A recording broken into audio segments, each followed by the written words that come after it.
जोहार साथियों, जोहार क्लासेस में आपका हार्दिक स्वागत एवं अभिनंदन। दोस्तों, माफ़ी चाहूँगा 2-3 दिन तक क्लास हमारी नहीं चली थी। इसके पीछे भी रीज़न ये था कि कुछ आपसे काम होने की वजह से और साथ ही साथ 2 दिन का लैब असिस्टेंट का पेपर भी था। उसकी वजह से मैंने क्लास नहीं ली थी और आज पुनः मैं इन क्लासों को स्टार्ट कर रहा हूँ। तो दोस्तों, हम पढ़ रहे थे मेवाड़ के गुहिल वंश, मेवाड़ के प्रमुख गुहिल वंश जिसमें पढ़ रहे थे। तो मैंने भी पेपर देखा लैब असिस्टेंट का, जिसमें मेवाड़ के गुहिल वंशों से संबंधित अब की बार कर्मचारी बोर्ड चयन आयोग ने 3 क्वेश्चन पूछ लिए थे। कितने? 3 क्वेश्चन पूछे थे और सीधे साधे क्वेश्चन पूछे थे। वो आज मैं पेपर लेकर नहीं आया हूँ। मैं कल उस पेपर को ले आऊँगा और आपको प्रूफ भी बताऊँगा कि मैंने जो मेवाड़ का गुहिल वंश पढ़ाया है उसमें आरबीएससी की पुस्तक से हूबहू क्वेश्चन पुट ऑफ हुए। मुझे भी बहुत अच्छा लगा कि मैंने कम से कम 19 क्लासें डाली। उस 19 क्लास में लगभग 3 क्वेश्चन आते हैं, तो बहुत बड़ा मायना रखता है। तो साथियों, हमारा पहले चैप्टर चल रहा था गुहिल वंश में, महाराणा कुंभा को हम पढ़ रहे थे। तो महाराणा कुंभा के बारे में हमने कुछ जानकारी प्राप्त कर ली थी। आज कुछ जो बाकी है महाराणा कुंभा के बारे में, उसके बारे में हम अध्ययन करेंगे। तो चलते हैं। दोनों देखें महाराणा कुंभा, इनके शासनकाल के बारे में ध्यान रखें कि ये समय काफ़ी इम्पोर्टेंट माना जाता है। ये समय एग्जामिनर कहीं पूछ सकता है कि महाराणा कुंभा का शासनकाल कब से कब तक था। तो महाराणा कुंभा का शासन 1433 से लगाकर 1468 ईस्वी तक इन्होंने शासन किया था। वैसे कुंभा को मैंने पहले भी बताया है कि कुंभा को स्थापत्य कला का जनक कहा जाता है। राजस्थान में स्थापत्य कला का जनक किसे कहते हैं? कुंभा को। क्यों कहते हैं? कि कवि श्यामल दास के वीर विनोद ग्रंथ के अनुसार 84 दुर्गों में से 32 दुर्गों का निर्माण ये स्वयं करवाते हैं। ऐसा कौन कहता है? कविराज श्यामल दास वीर विनोद ग्रंथ के अनुसार। इसीलिए इनको स्थापत्य कला का जनक भी कहा जाता है। अब आगे और देखते हैं इनके बारे में क्या है कि ये साहित्यिक और विद्वान, ये अपने आप में एक साहित्यिक और विद्वान भी थे। अपने आप में ये साहित्यिक भी थे और विद्वान भी थे। तो वो कैसे? इन्होंने ग्रंथ की रचना की थी। क्या की थी? ग्रंथ लिखे थे, कुछ ग्रंथ भी लिखे थे। क्योंकि वे साहित्यिक थे और विद्वान थे, तो ग्रंथ लिखना ही है इनको। तो कुंभा स्वयं विद्वान थे। उन्होंने संगीत राज, संगीत मीमांसा और सूड प्रबंध जैसे ग्रंथ लिखे।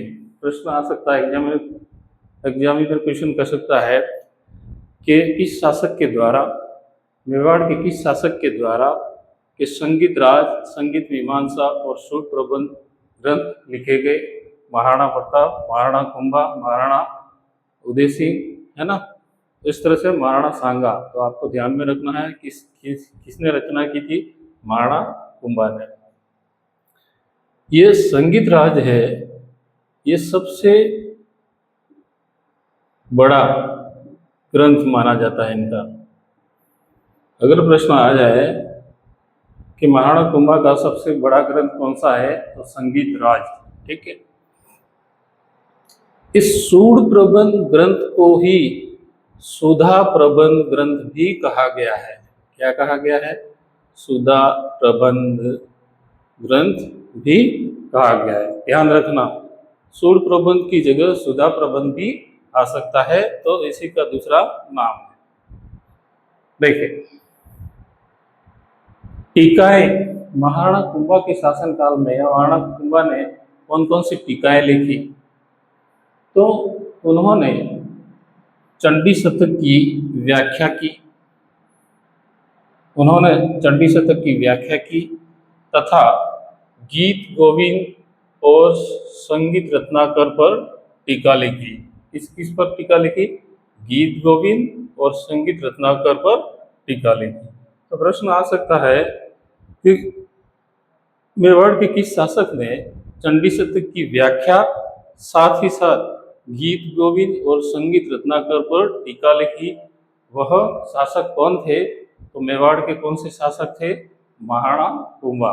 ठीक है, 4 ऑप्शन दे देंगे, इसमें 3 ऑप्शन अलग होंगे और चौथा ऑप्शन ये होगा, तो आपको ये सही करना है।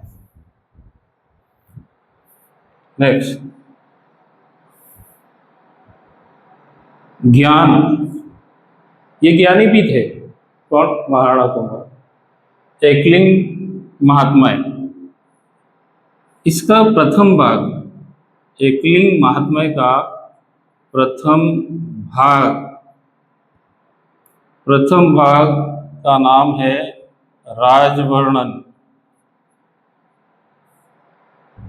एकलिंग महात्म्य वास्तव में लिखा किसने है? कान्हा व्यास। लेकिन एकलिंग महात्म्य का प्रथम भाग किसने लिखा? महाराणा कुंभा ने, जिसका क्या नाम था? राजवर्णन। और एकलिंग महात्म्य को पूरा किसने किया? कान्हा व्यास ने। तो प्रश्न आ सकता है, एकलिंग महात्म्य का प्रथम भाग राजवर्णन को किसने लिखा था? महाराणा कुंभा ने।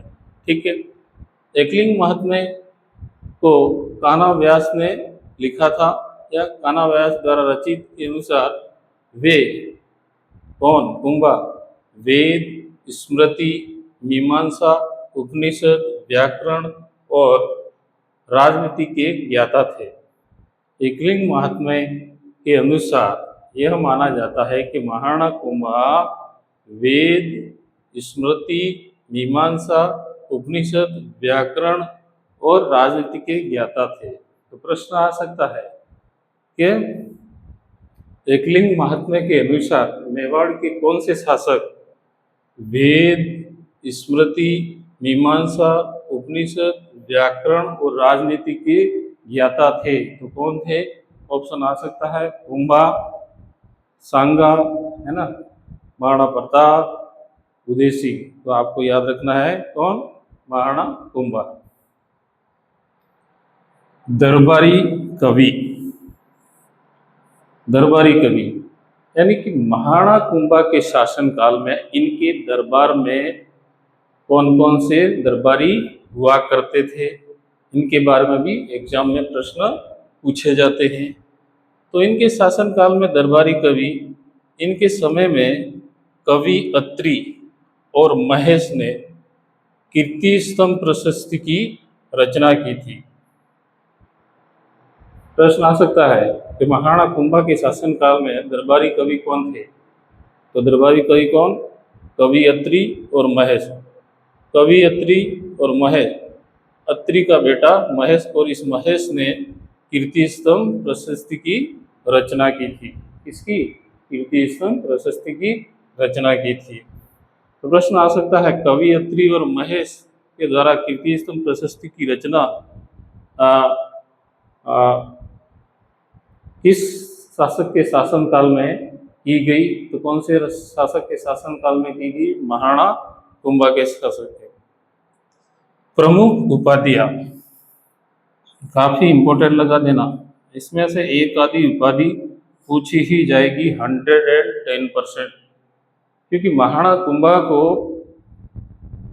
पहले ही मैंने बता दिया है कि महाराणा कुंभा को क्या कहा गया है? स्वयं विद्वान माना गया है। कुंभा स्वयं विद्वान थे, राजनीतिज्ञ थे, व्याकरणज्ञ थे, स्मृति, मीमांसा, उपनिषद, इन सारी चीज़ों के ज्ञाता थे। तो साथ ही साथ अन्य चीज़ों उनको प्रमुख उनको उपाधियों से भी नवाजा गया था।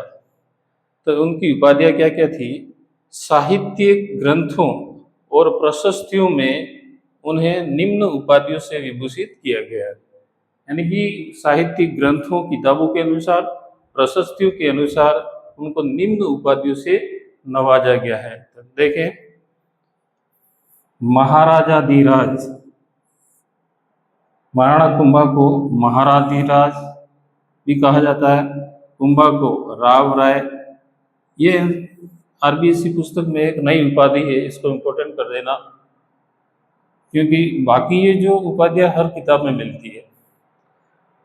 महाराधिराज महाराजा धीराज की उपाधि किस शासक को दी गई थी? तो कुंभा को राव राय, कुंभा कुंभा को दान गुरु, राजगुरु, हाल गुरु, अभिनव भट्टाचार्य, हिंदू सुल्तान आदि उपाधियों से नवाजा गया था।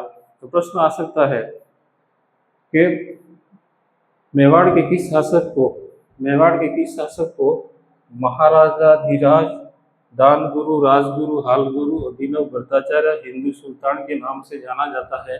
तो किस राजा को जाना जाता है? महाराणा कुंभा को। ठीक है। कुंभा को, हाँ इधर देखना, एक तो राव राय इंपोर्टेंट कर देना और महाराजा धीराज इंपोर्टेंट कर देना, और साथ ही साथ हिंदू सुल्तान ये भी इम्पोर्टेंट है। कुंभा को अपने जीवन के अंतिम समय में कौन सा रोग हो गया था? उन्माद रोग हो गया था। कौन सा रोग हो गया था? कुंभा को अपने अंतिम समय में उन्माद रोग हो गया था। देख आगे देख, 1468 ईस्वी में, कब? 1468 ईस्वी में उसके पुत्र, किसके पुत्र? कुंभा के पुत्र उदा ने उसकी हत्या कर दी। कुंभा का पुत्र था उदा, और उदा ने क्या करा? कुंभा की हत्या कर दी। कब कर दी? 1468 में। इसीलिए इसको मेवाड़ का पितृहंता शासक कहा जाता है। प्रश्न आ सकता है कि मेवाड़ के किस शासक को पितृहंता शासक के नाम से जाना जाता है? तो किस शासक को जाना जाता है? किसको? उदा को। मेवाड़ के किस शासक को पितृहंता के शासक के नाम से जाना जाता है? उदा को। या उदा का ही दूसरा नाम क्या था? उदयकरण। इस उदा को ही उदयकरण के नाम से भी जाना जाता था। वैसे कहा जाता है, अलग अलग विद्वान कहते हैं कि इसकी हत्या करने के पीछे रीजन ये था कि देखिए, हमेशा ये कहीं न कहीं ऐसा रहा है अपने राजाओं के शासन काल में बहुत कम पढ़ने को मिलता है, जिसमें वृद्धावस्था तक राजा शासन करते थे, तो बड़े पुत्र को लगता था कि मेरा नंबर कब आएगा शासन करने का। तो उस दृष्टि के हिसाब से इसका भी ये मानना था कि मैं कब राजा बनूंगा, तो इसीलिए वृद्धावस्था तक ये भी राजा बने हुए हैं, तो क्यों ना मैं इनकी हत्या कर दूं, उसके बाद में मैं राजा बन जाऊं। इसलिए इन्होंने हत्या कर दी थी, ऐसा माना जाता है। तो दोस्तों, ये महाराणा कुंभा के बारे में जो हमारा चैप्टर था, दूसरा चैप्टर था, इसमें से भी काफ़ी जो मैं लिख कर लाया हूँ, ये इसमें से क्वेश्चन कहीं कहीं आ सकते हैं। बढ़िया सा इस नोट्स को आप लिखे कॉपी में और स्क्रीनशॉट लेवे। मैं चाहूँगा कि कल जो मैंने आपसे वादा किया है कि लेवल सिस्टम का जो पेपर हुआ था, उसमें मैंने मेवाड़ के गोहिल वंश पढ़ाए थे। तो मेवाड़ के गोहिल वंशों में से ही मतलब 3 शासकों के क्वेश्चन पूछ लिए थे। एक का मुझे याद आ गया कि एक प्रश्न पूछा था, मेवाड़ के अंतिम गोहिल शासक के अंतिम रावल शाखा के शासक कौन थे? तो अंतिम रावल शाखा के शासक कौन थे? रतन सिंह। एक क्वेश्चन तो वो मुझे याद है, 2 क्वेश्चन और है मेरे दिमाग से निकल गया है, तो मैं आपको कल बताऊंगा।